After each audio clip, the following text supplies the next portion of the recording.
welcome to the first day of SAASy. So today's theme is millionaire. So we're going to show you how to make millionaire shortbread. We're going to show you 3 different ways to make the base for it.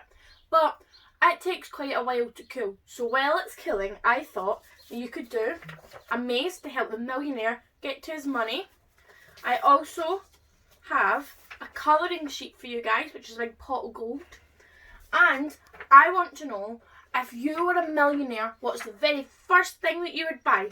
And I want you to draw a picture of it in this box here. So can you send us pictures of what you want to buy first as a millionaire and pictures of your millionaire shortbread? So for our millionaire shortbread today, we're going to show you 3 different ways or methods of how to make the base for the millionaire shortbread. So the first thing you're going to want to do is wash your hands.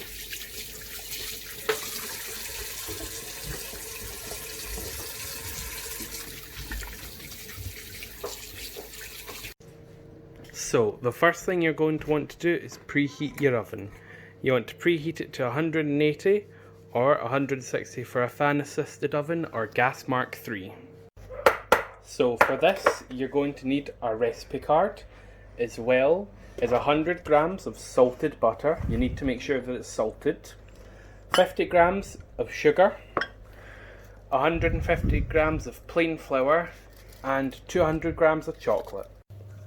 So the next thing you're going to want to do is line your oven tray with baking paper and take a knife and get some margarine or some butter, and you're going to cover the entire baking paper with it. So in a bowl, combine butter and sugar and mix it with a wooden spoon until a paste is formed.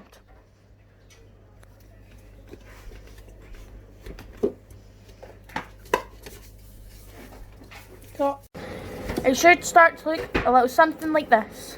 Now you're going to add your flour and combine it. You can use your hands for this part, but it might get a little bit messy.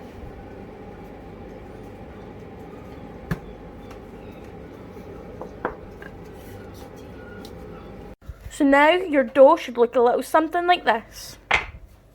So now you're going to put your dough into your pan and you're going to press it out like this.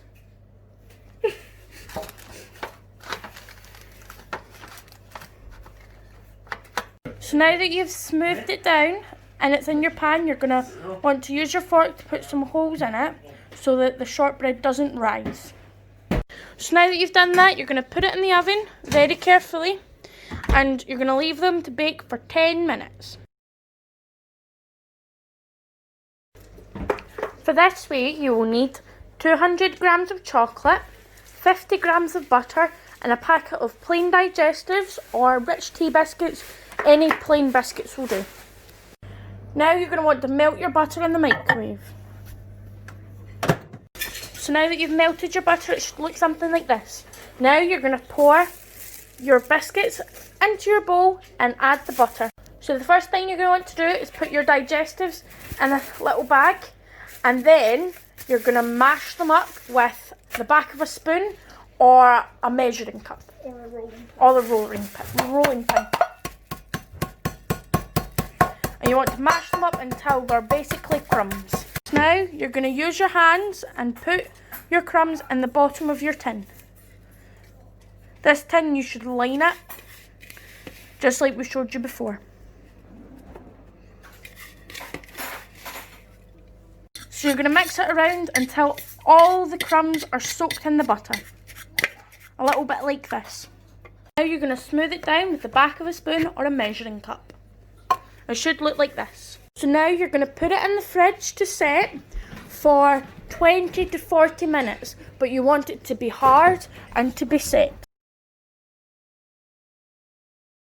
So now I'm going to show you how to decorate your base. So your base can be method 1 or 2, but I'm also going to show you how to do method 3, but it just shows you how to stack them, so I'll show you like that. The first thing you're going to want to do is melt some chocolate. So I like to melt my chocolate for 30 seconds at a time and give it a stir after 30 seconds. So if you're using method 1 or method 2, you're going to want to scoop your caramel on top and spread it around and then pour your melted chocolate on top. But I'm going to show you how to do method 3. So for this you're going to need your melted chocolate, your caramel and your shortbread finger. What you're going to do is you're going to take a little spoonful of caramel and just put it on top like that.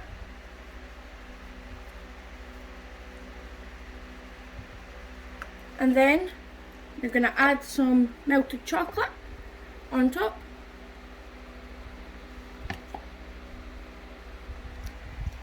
And leave them to set in the fridge.